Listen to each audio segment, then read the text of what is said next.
About a year ago, I was introduced to True Niagen, a supplement specifically designed to boost a key cellular resource called NAD. That's short for nicotinamide adenine dinucleotide. And I was really impressed with the research that showed that increased NAD levels can promote cellular repair, maintain healthy mitochondria, and increase energy throughout the trillions of cells in our body. I've been taking True Niagen ever since, and I am truly persuaded, which is why I'm so excited to welcome them back to the program. Let's get into how True Niagen works. From age 40 to 60, humans can experience a 50% decline in NAD, leaving our cells with a shortage of that incredibly valuable energy resource. Additionally, things like immune stress, poor diet, even alcohol consumption can all deplete our cell NAD levels. Research suggests that increased NAD can support cellular defense against these physiological stressors. True Niagen is designed to boost NAD levels and is backed by clinical research and regulatory approvals. Now, while the research is still evolving, I am truly impressed by the possibilities surrounding NAD and the research behind True Niagen. And I suggest you check out their information for yourself. To learn more about the research, science, and to order your supply of True Niagen supplement, visit drdrew.com/TrueNiagen and use the code DREW at checkout for a special discount on orders of 3 bottles or more. So that's my website, drdrew.com/TRUNIAGEN, and use the code DREW today.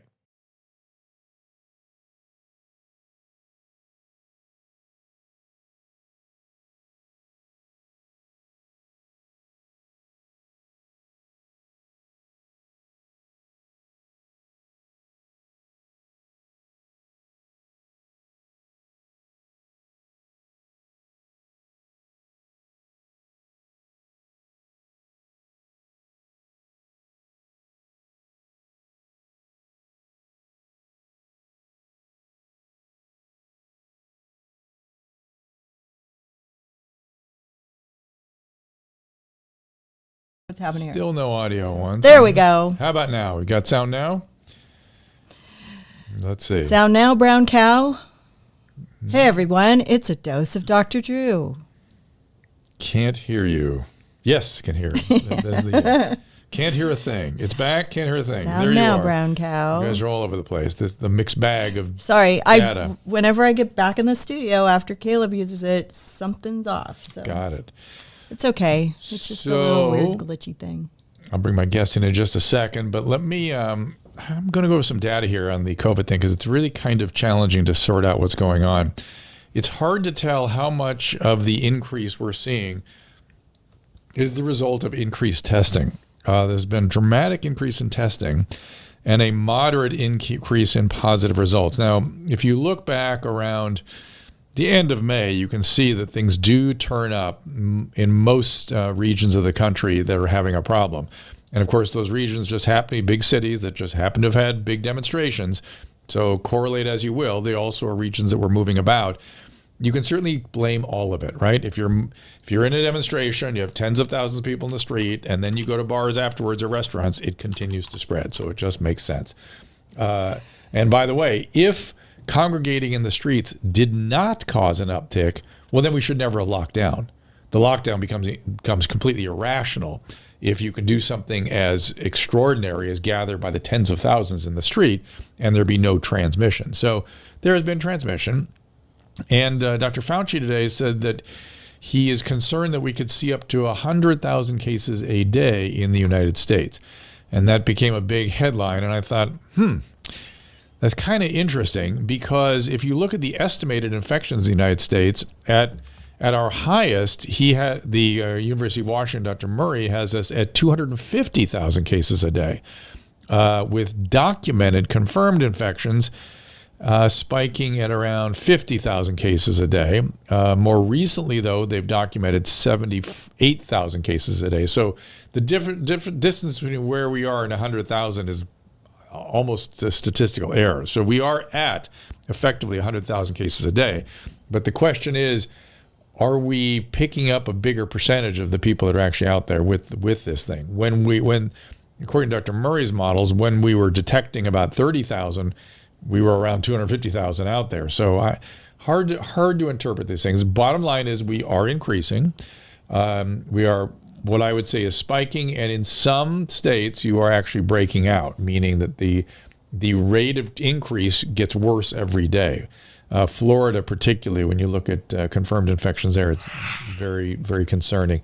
Having gone from essentially about 1,000 cases confirmed now to 9,500 cases a day. And it's a pretty steep slope there. So Florida's going to have to do something. And, of course, Dr. Murray's graphs also tell us that if people universally wear masks, it will go down rather dramatically.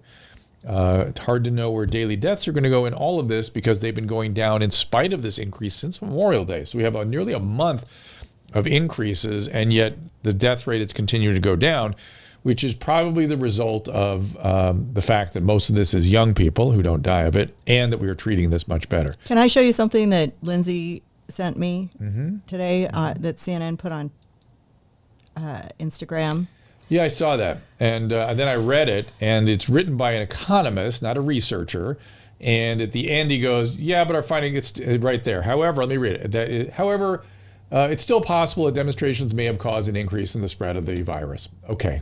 So our findings suggest any direct increase in social distancing among the subset of the population participating in the is more than, all right, anyway. The point is, you got it. They're highly speculative in both directions. This isn't research. This is a person's opinion. Yeah, where's the research? The National Bureau of Economic Research. That's who's putting it out. Not a medical research, not a epidemiology research group. And even at the end, they say, still it's possible that it's likely that the demonstration did cause it. So, can we bring on our guest?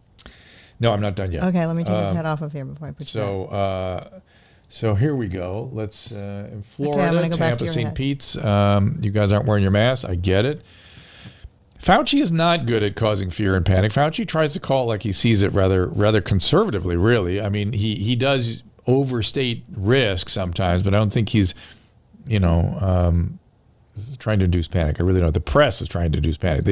They've gone full panic mode again. So that's what we're trying to point out here. Any testing vitamin D levels with positive COVID? Yeah, and low vitamin D is associated with COVID. So take your vitamin D. I'm just going through your notes here in the chat before I bring my guest in, because we're going to switch topics, and we're going to talk about homelessness in just a second. Right. The Tom Cigars, they will take out sound bites of Fauci like, I could see us having 100,000 cases a day. We're at 78,000. It's a small leap to 100,000. So what happened, Dr. Zelenko? Oh, yeah. Dr. Zelenko had too many patients today, and he had to postpone to Thursday. Okay. I'm sorry. It's just hard with a medical doctor because they have to take care of human beings every day. So flying, again, you're going to have to do your own assessments of that, but I hear that the risk is not nearly what you would think it would be. The World Health Organization is saying the worst is yet to come. Worldwide, that doesn't necessarily mean the worst is yet to come here in this country.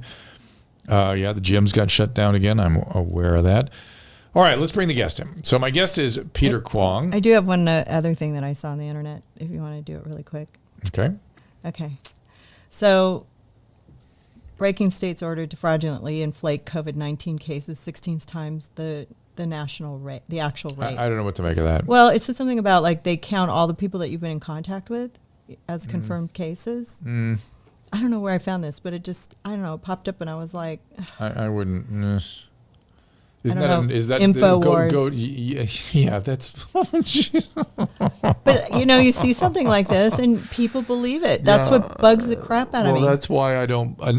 It's all just crazy stuff that people read and believe. And it. Right. So, but most people know InfoWars is a certain thing. So. Not most. Okay. Well, let's take that off. Okay. All right. All right. Let's talk to Peter. Hang on a second. Let's. Now I've got Peter on the screen. Yes, I know, Cheryl. I know, Cheryl, that Alex Jones is not credible. I understand. Believe me, I understand. Mrs. Pinsky did not understand what she just put up. No, I know, but what drives me crazy is when I see stuff like that, I just go, well, your point is why? well taken. The problem is now we can't tell the difference between the New York Times and InfoWars. Right, Peter? Peter Kwong? That is correct. There you are, my friend. So we invited Peter Kwong in today because he's a friend and he's a civic leader in Los Angeles, and he has gotten involved in housing the homeless. And I wanted him to tell his story of involvement with that and what that has been like and what your sense of it is as somebody who's actually doing some of this. Yes? Yes. Peter, can you tell the New York Times? Hello, Dr. Peter? Yeah, hello, Dr. Drew. And can you hear me? Oh, we hear you loud and clear. I'll turn it up a little bit. There we go. Okay. So, hello, Dr. Drew. Thank you for inviting me. It's an honor to speak about this topic. And I wanted to thank you for speaking about this for some time now, that you've been an advocate for the homeless in, not just Los Angeles, but California and the country as a whole. So my experience with homeless from the very first get-go was one of disgust. And how can we have so many of our citizens on the street, and we're such a wealthy nation, and especially the state of California, we're like number 6 in the world economy. We could be our own little country, and we have 150,000 homeless in the state of California.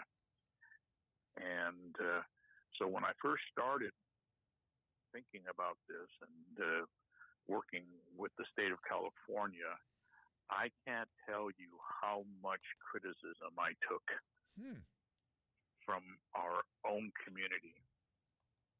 And, you don't have to look far. They did it in Orange County.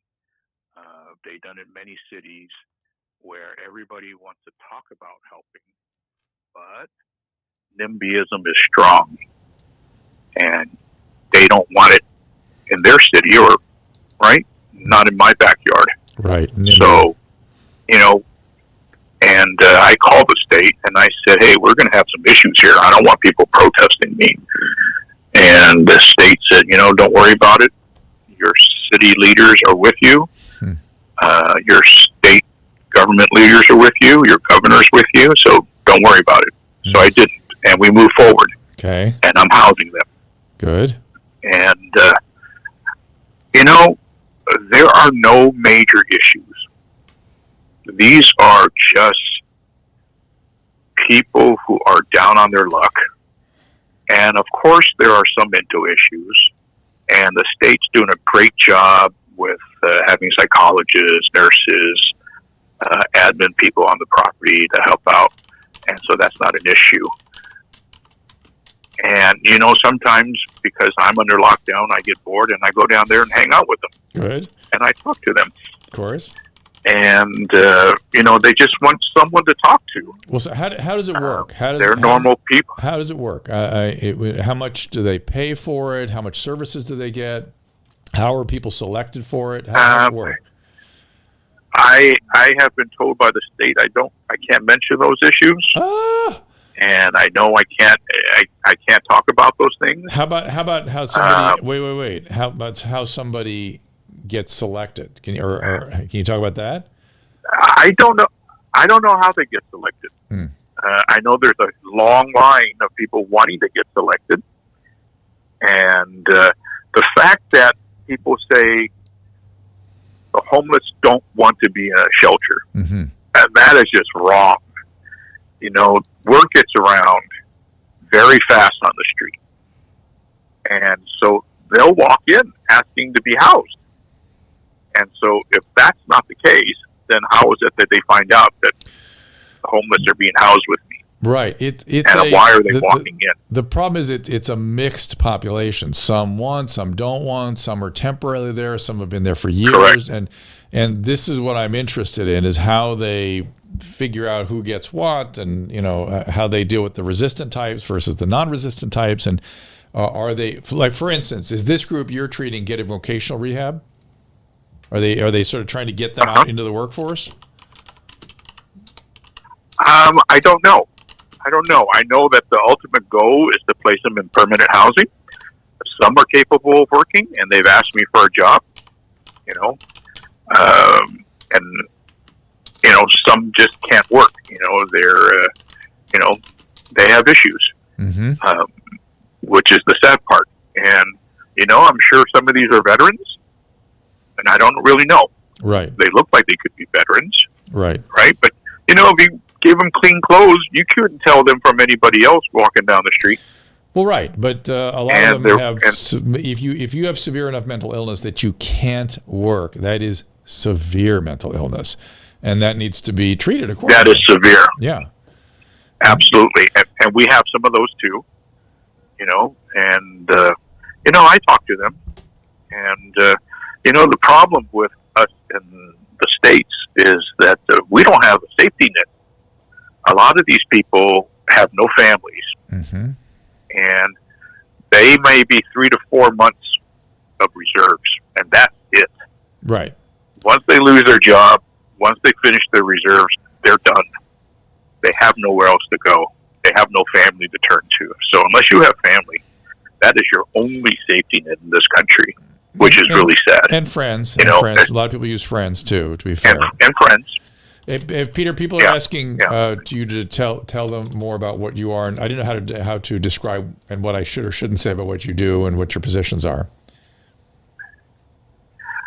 I am a hotelier, and so I decided to join the program that the state has put up, and my family says, "Why are we doing this?" And I said, it's the least I can do. By your family, you mean your wife? My son is my immediate family. I see. They said, I said, my son's a first responder. He's risking his life every day. He's risking my wife and my life because he's still very young and he lives at home because he can't afford to move out with these crazy rents in Southern California. And so we deal with it. We take the risk too. And I said, I'm already risking our lives. What's rooms?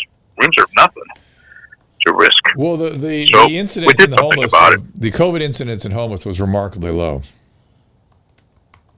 Yeah, I don't know why. No one knows.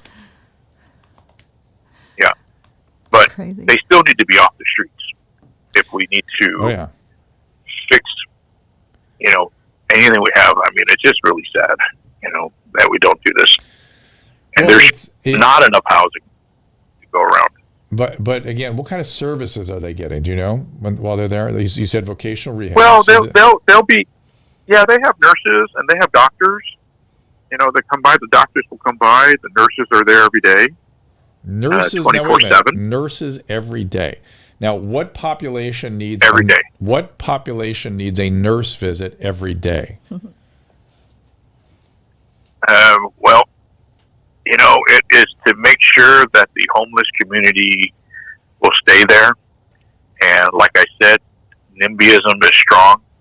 Wait, so Peter. If I can't sell it to. If there's if you required a nurse every day, there would be a very, very compelling medical reason for a nurse to come visit you every day. We don't do that in this state without very serious medical concerns.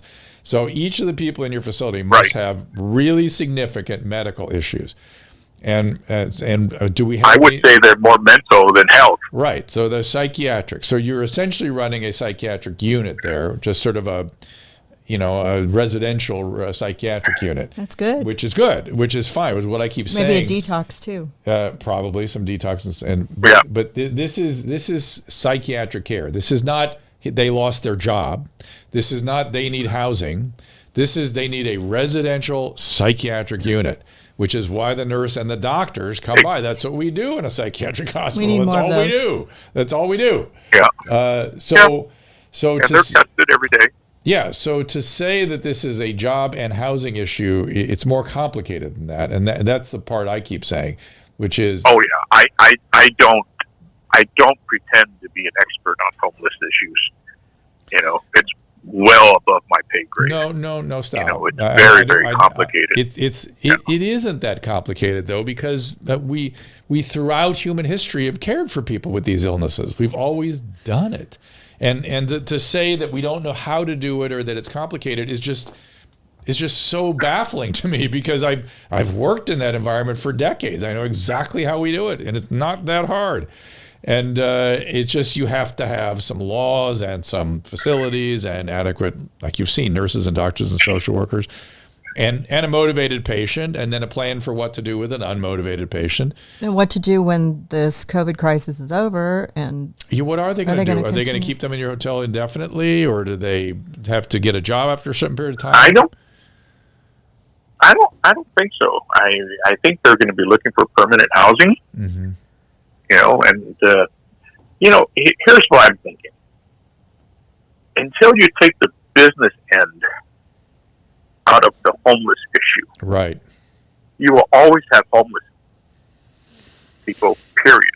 Yeah. I looked at the West LA project that they finished. Mm-hmm. And by the time they were finished, the cost was $900,000 a unit. Mm-hmm. $900,000. Yep. I could build you a house for $900,000. Yep. Not an apartment unit. And so, why such costs? And so, we don't have unlimited resources. I wish we did, but you don't. say why the cost, and the cost is mostly regulation, right? I was at a homeless meeting that former Governor Schwarzenegger put together, and somebody from the SC School of Urban Development got up there and said, it's all because of regulation. We've created the problem.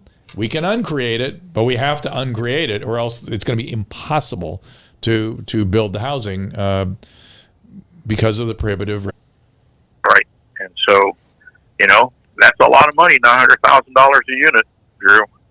It's ridiculous. It is ridiculous. You put it in the private sector. You put it in the private sector's hand. They could do it for a third. Of course. Right. Yep. So, and it's big business, and they will always continue to be there unless we take it all out.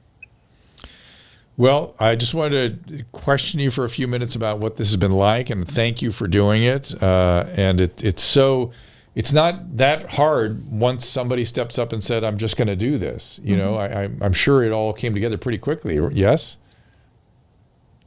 Oh, yeah. It was less than a couple of days. Crazy. See, that's crazy to me.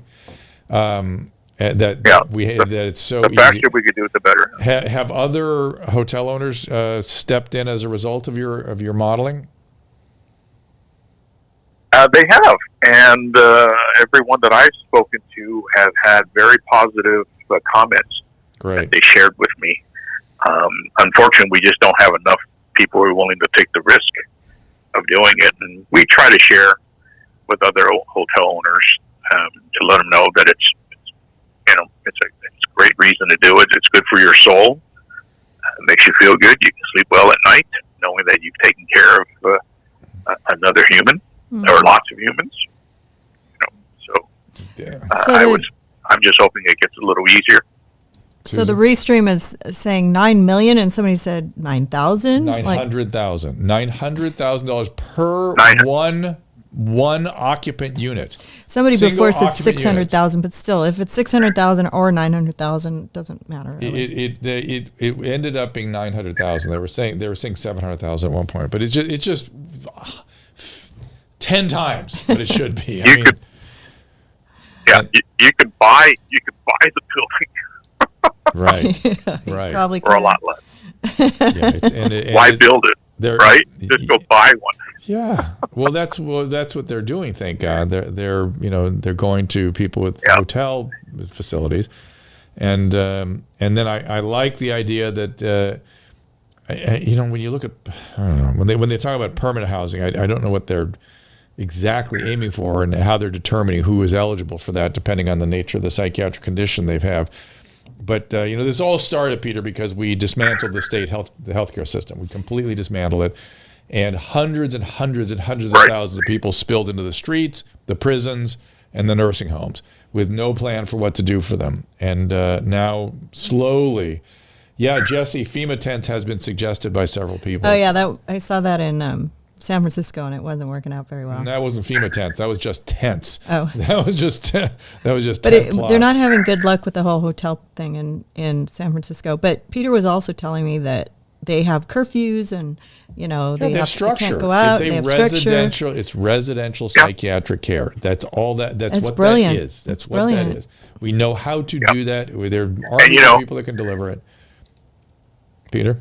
So when they told me that when the state goes out and looks for these people, they tell them, "Would you like to stay in the hotel?" And he says, "Well, there's air conditioning, there's heating, Yeah, right. you know, there's TV, you know. It gets cold at night in California, not as cold as in the East Coast, but you know, guys like me who are born and raised in California, it's cold. Mm-hmm. And the summers in September and October is well over 100. So why wouldn't you want to stay?" And they say, "Sure. You only have several rules. You know, don't act up. Be back in your room by 7. We test you 3 times a day. Make sure you don't have a temperature. If you do, we'll take you somewhere so you don't affect anybody else in the building." But other than that, they are so well behaved. It's almost like I said. Sometimes you can't tell. But again, there are 75,000 homeless out there, and you've got a pretty rarefied group. It sounds like, which is good. They needed the care. But, how many are you housing? Quite a bit. Not allowed to say. A lot.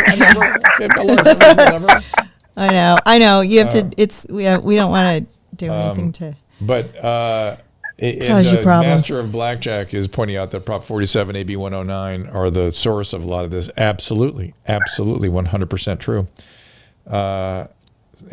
We have to change these laws, or we're not going to be able to help the other 70,000 that are out there, because it's a pretty mixed group.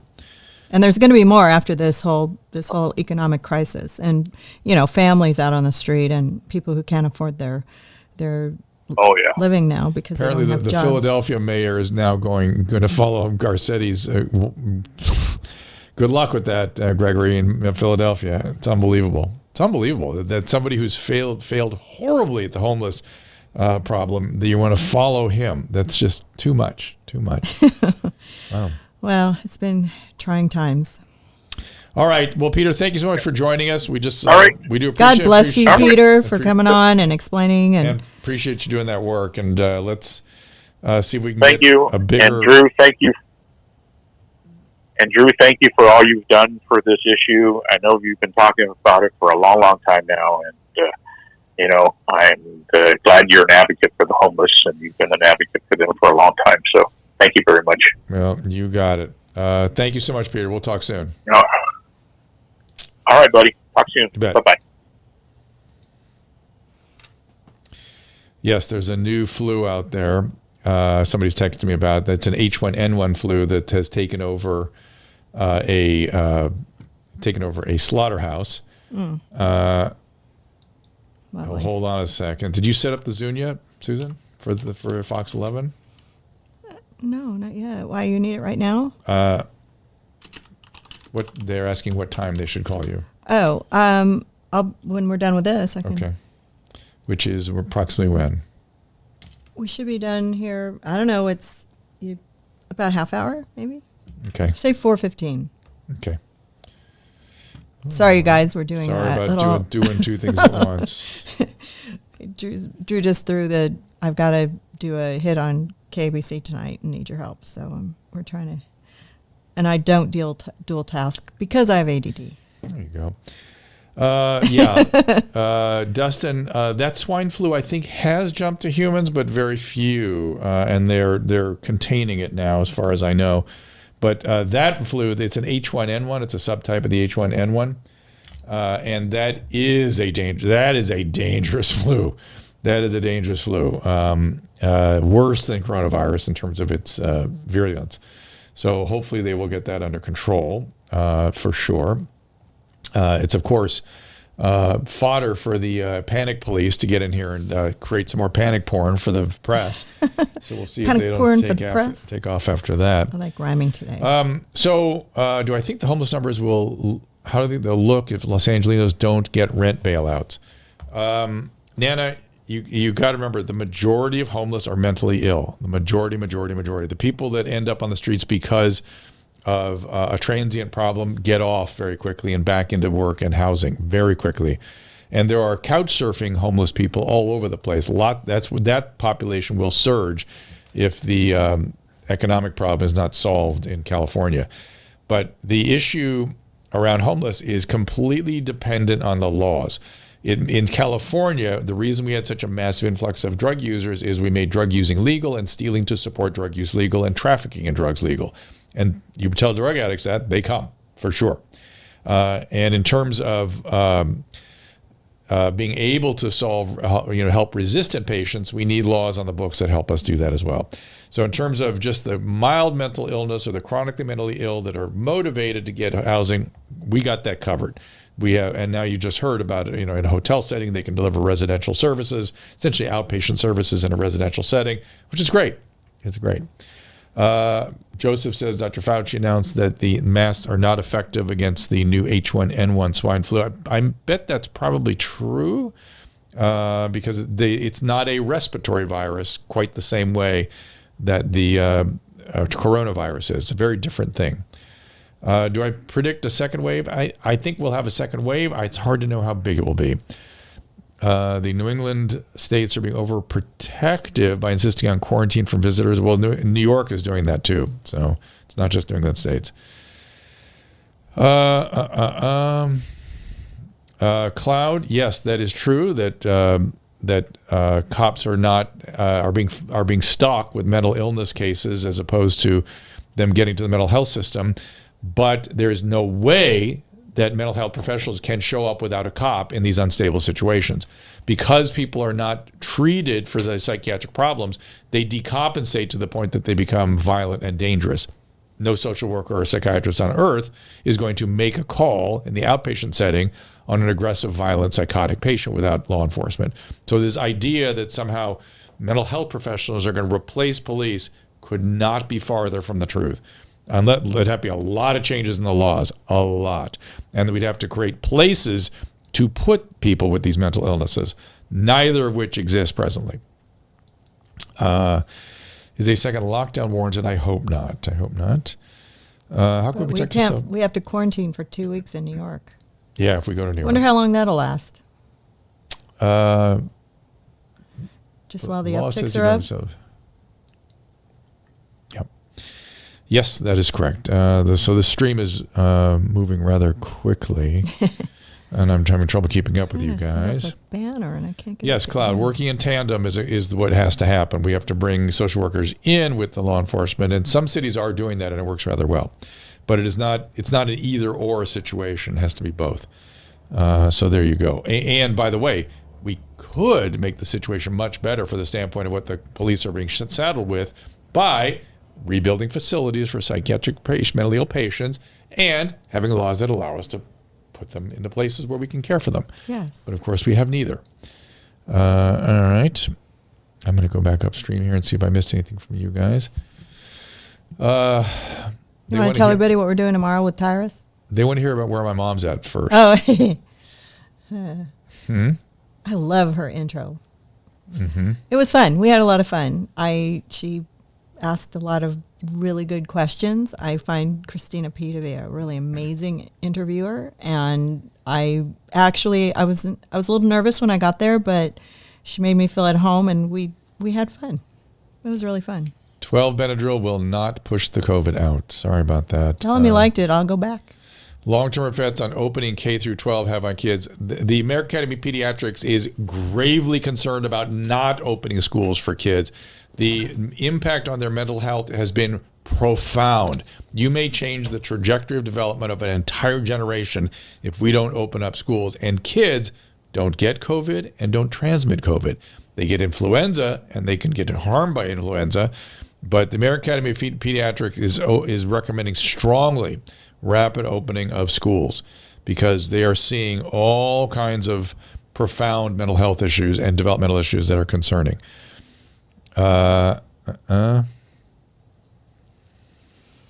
tomorrow we're going to have Tyrus and John Schneider on, 3 p.m. Great. Excellent. John Schneider from Dukes of Hazzard. There he is. Yeah. And Tyrus met him and wanted him to come in and talk to us. So I think he has an agenda. We'll see what that is. We shall see. Let's see. They want Mike on more often, too. He was good. Yeah. Actually, Rudy wants his own show. Yes, and also that's a good point. I can't, Gigi, that the kids are falling behind educationally. That's right. That's the other issue. I know, true that.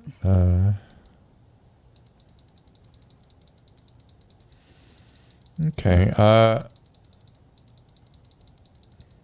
Somebody said you put a young picture of me up there somewhere. Oh, What they're talking about. Was that where your mom's at? Oh boy, what did they put up there? The one of you when you were a doctor, that your first shot when you were. Remember white coat thing? Yeah, with a skeleton next to you. Oh my God! It looked good. I liked it. All right, I'm looking over your threads here, guys. Yeah, I don't know what to make of that new. I'm going to read more about that swine flu. I'm surprised it got into the press because it was an incidental sort of incidental story, and I guess it's newsworthy because people are so focused on viruses now. But I don't. Somebody had a point. They said on Facebook, they're like, "So how many of you want to teach?" What's that? How many of you want to teach? Oh yeah, right. Like, oh my gosh, I give teachers credit beyond. Mm-hmm. Hopefully, they'll all get some more money for doing it. But you're taking much more risk walking into a bar than you are walking into a classroom by a large margin. This is something put out by the teachers. Texas teachers may strike over COVID-19 precautions. You want me to look it up? Nope. I'm assuming they mean, that there should be hopefully things to protect the teachers as they go back to work there. Sure. Because they have families that they have to take, deal with it. Yeah, H1N1. I had H1N1, and it kills young people. It doesn't kill old people. It's a really rough. H1N1 is a rough virus, man. It is rough. Parkson is asking, can we allow the private sector to approach the homeless problem? You just heard somebody from the private sector talk about what he's able to do. But the problem is to build homeless units. Yes, if they would create some exemptions for all the regulation, and there's all kinds of things that prevent us from putting there. People who know how to put together residential facilities, and they're preventing it. So yes, I would like to see that when they build multiple large residential facilities that actually take care of these people and hopefully move them on into an outpatient environment. Okay, Susan, why don't we wrap things up? We're a little short today, but we are going to have Tyrus in here tomorrow and John Snyder. And then Dr. Zelenko on Thursday. Sorry that didn't work out. What I've been able to give positive line to tell my dad about True Niagen. Just read the science there on the site. You'll see from what's there that there's a lot of data about cell senescence, cells getting old, and this product seems to have an impact on that. So. Also, get your True Niagen as soon as you can, because we're not really sure if they're coming back for July. So if you want to stock up on your True Niagen and use code DREW at checkout, you can save a good percentage of your charge by using the code DREW. Go to drdrew.com/True Niagen. Yes, Serena, the 2009 H1N1 was the swine flu, and it's a porcine. It's related to pigs. And no, Amanda, do not worry about the low thyroid. That's a separate problem. Can it help it? No. But the swine flu of 2009 killed 500,000 people and infected 1 billion people, and no one knew it happened, except I knew because I got it, and I also saw people with it, and it was horrible. But we didn't shut everything down because of it. Do you think the True Niagen helps your skin? I don't know. Because I feel like my skin looks better. I don't know. I don't know why. The other day I was noticing. Interesting. That would make sense if it's generally dealing with cell senescence, because skin is where that's sort of reflected. Again, I'm looking at Dr. Murray's data. Somebody asked me if I had a laser treatment. I was like, nope. Taking my True Niagen. Again, looking at confirmed infections in this country, we peaked around 50,000 confirmed cases when there were roughly 200,000 cases per day. And presently, we've been jumping around between 20,000 and 43,000, which are jumping around in there. And then all of a sudden we went up to 78,000. Low of 40, high of 78 today or yesterday, a couple of days ago, 44,000. So it's definitely climbing up. And as Dr. Fauci said, we could reach 100,000 really easily. I mean, we're essentially there. So don't watch for 3 words in the press that I want you to immediately stop reading whatever article it is. Grim, staggering. What was the other one? The grim reminder, grim milestone, staggering numbers, and then what was the other word they're using like crazy? Oh shoot, they're using words just to I don't know. Look on your Restream. Everybody knows now. Okay, so those two, and there was a third. Give me a third there. Herd immunity. No, that's a legitimate. No, it was. They're finding more and unique ways to use these words. Staggering. Surge. Thank you, Carrie. Surge is the other word. So the surge is a very specific phenomenon where hospitals have all of a sudden a lot of people come in through the admitting doors. Surge in population in the instance of the disease. Don't use the word surge. There's an increase. There's a spike or an acceleration, not surge. Yeah, apocalyptic is a word that they dare to use too, counting paranormal. So it's surge, grim, apocalyptic. Well, I'm going to write this down so I have it down. Surge, grim, apocalyptic. Spike. No, spike's okay. Surge, grim, apocalyptic, and all you have to do is look at your phone and swipe left, and you can see every. And what did I say? Surge, grim. Be very disturbing. Oh, and outbreak is going to be very disturbing at current pace. Staggering. Dr. Fauci warns. It's staggering, disturbing is another good one. Oh God. But for me, that's the latest ones one. that staggering, grim, and surge are the ones. It could that are top 100,000 new cases a day. Unprecedented times. I like that one. I like that you guys are coming up with good ones. Let's come up with other ones. We're never going back to Europe. Unprecedented times. Is this true? Yeah, staggering. Mm-hmm. All-time high. True. Yeah, that's a good one. Is this true? The U.S. is not in control of the coronavirus pandemic, and daily new cases could surpass 100,000 new infections per day.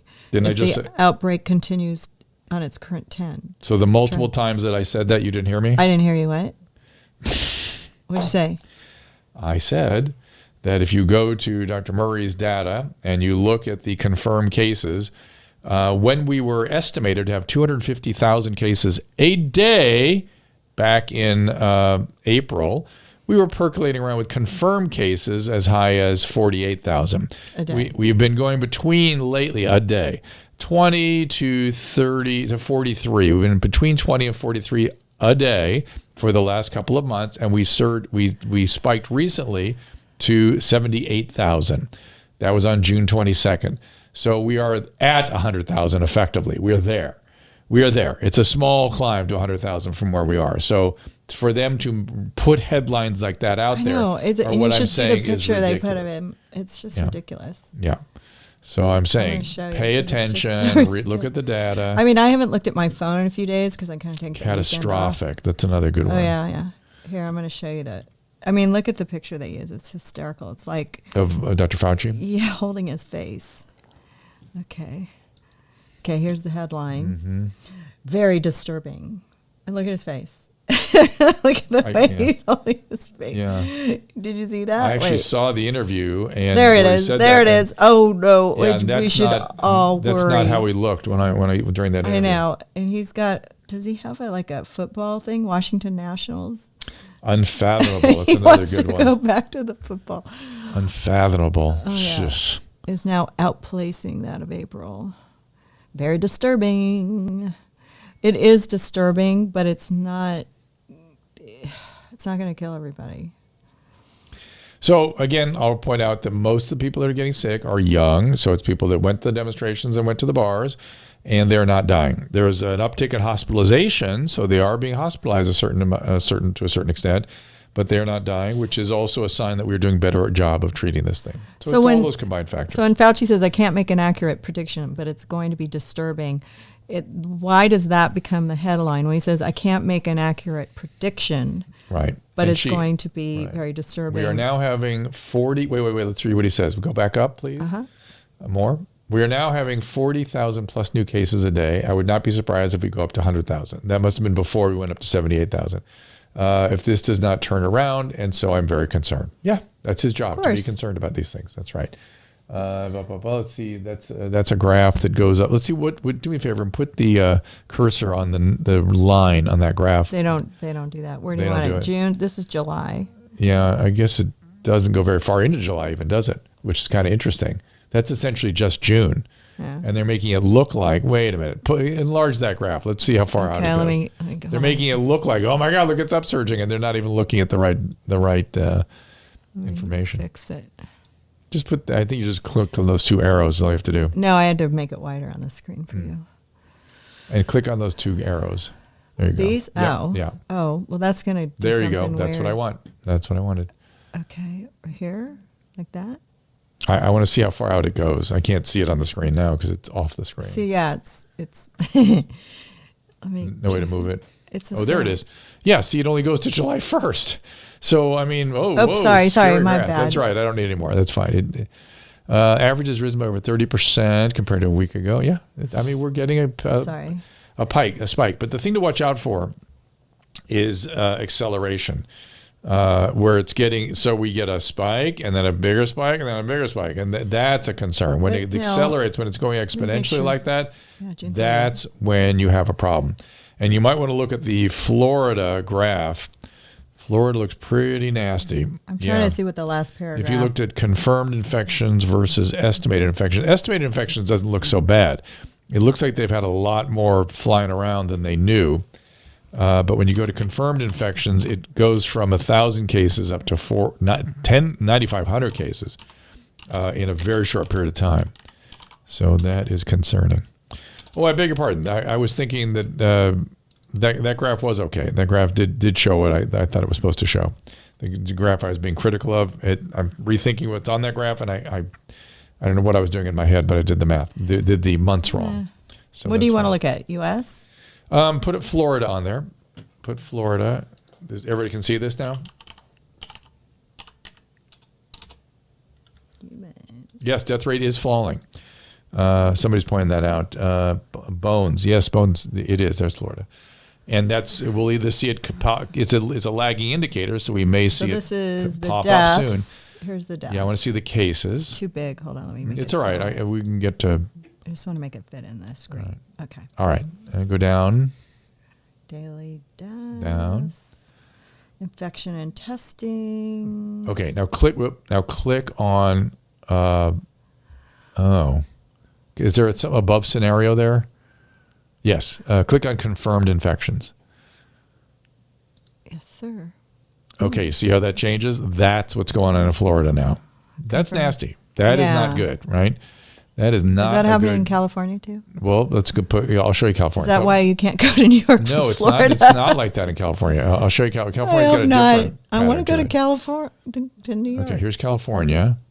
See, California just sort of a steady increase with that little spike, and that's kind of going down a little bit. Nah, I invited my son to dinner tonight, and he said he didn't want to go because he heard there was an uptick in the viruses, and he just has no reason to go out. Yeah, so it's rising bottoms and rising tops. You see that the spikes are getting higher, and the bottoms aren't getting as low. He hasn't left the house in 3 months. So the whole thing is sort of just kind of going up a little bit.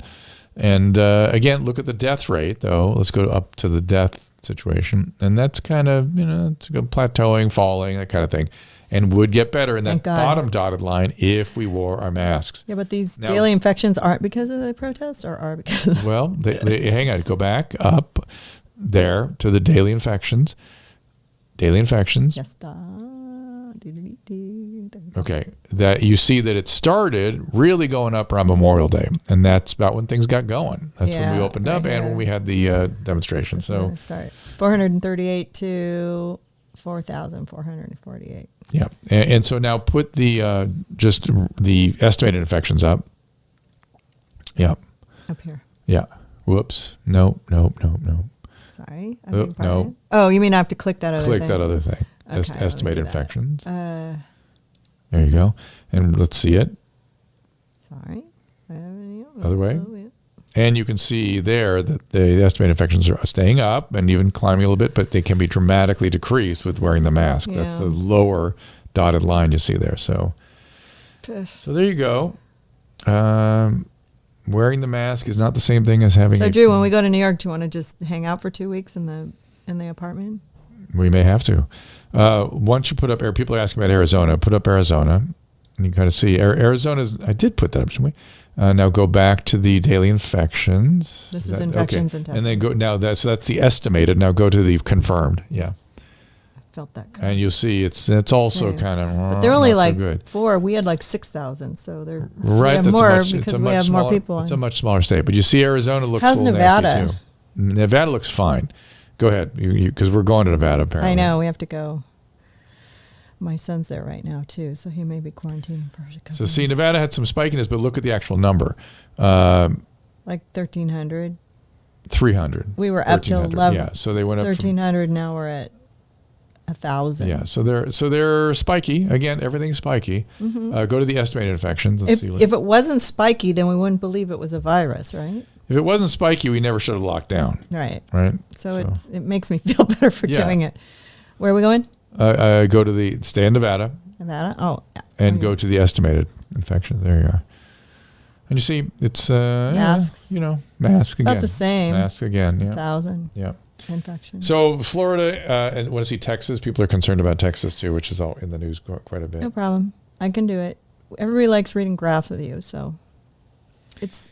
B-World, no, I'd say it's not more than spiky. It's more than spiky in Florida. It's more than spiky in Florida. It may be more than spiky in Arizona. We'll see. I need a few more data points to know. I think it came back down. Here's so the estimated. All right, so it looks okay. And then but that looks confirmed infections. Yeah, so 6.5 thousand. That's a lot. That's about California. Yeah, we can't. Yeah, there. Is California as big as Texas? So B World. You see how this is not spiky? That is not spiky. That's a trend. Right? You see how different that looks, that graph?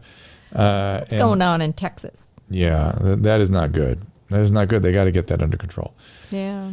And if they don't, it ends up like New York. So that's the difficult thing about it. The masks work, everybody. They work. I can't say it enough. It seems silly to squander the opportunity. Maybe we all need to move to Montana. Mm-hmm. Look. 40. They had 40 cases. Yeah, I know. Even there, I'm increasing. It is increasing. I mean, it's got to increase. Let's look at Georgia, since we may have to go there too. Oh, yeah. Let's look at that. But if you think about how many people are in the state, I think of that as more spiky. 2,000. It's hard to know if that's going to create a trend. We'll see a couple more data points. But I'm going to bet that's just kind of more spiky than a real trend, like Texas and Florida and Arizona, maybe Arizona. Okay, so everybody. Let's see what the deaths are. Serena, what about Serena wants us all to read the Brothers Karamazov so we can hear Ivan's defense of the Inquisition, the Grand Inquisitor. Yep, read it a couple times. Once more, remind everybody that tomorrow or Thursday we have Dr. Vladimir Zelenko. I think if he's not too busy taking care of people. I just got a little busy today. I'm sorry I didn't make it in, but he's got some data on hydroxychloroquine, and there's a lot of confirmation about it. We took a little backlash on Instagram about Serena, having him on, and I was surprised that somebody is still worried about that. Ivan is telling Alyosha the story about the Grand Inquisitor. Serena, 90% sure. Ivan is sort of the... When you mentioned the book, it reminded me of his name. He does look like Shabbat. But Alyosha is sort of this innocent one, and Ivan is sort of the one that's the big thinker, the big philosopher that's sort of been tainted. Somebody asked, how's Patreon coming along? We haven't set it up yet. We had a big discussion about it last night with Lindsay. She's going to help me out, and I'm having some pushback from Caleb, but I feel like it would be a good move. So I'm learning all about it, and also we're talking about maybe a new TikTok show. Serena, isn't he sort of a fallen monk? Alyosha, or Alexei is also called, I think, sort of a fallen monk, and Ivan is the philosopher that is sort of a relativist. He's sort of given up on everything. There's going to be a lot of changes this month. Good. I look forward to doing some small groups and stuff on Patreon. I think that'd be interesting. Can I mention my show really quick? Yes. I'm doing a show tomorrow with astrologist Kyle Thomas and clairvoyant Khalees Simone from Australia. We're going to call out COVID and what's coming, but just take calls as well. So if you want to call in, you can be on the show, 6 p.m. Pacific time. All right, you guys. Thank you for stopping by. I'm sorry, we're just I ran out of steam here a little bit here. I know. And we will look for you tomorrow with the great Tyrus. Yeah, we love Tyrus. Tyrus and John. And yeah, that'll be interesting. All right, guys, we'll see you tomorrow. Thank you for stopping by, and we'll do it again tomorrow. We'll head out with Tyrus and John. Okay.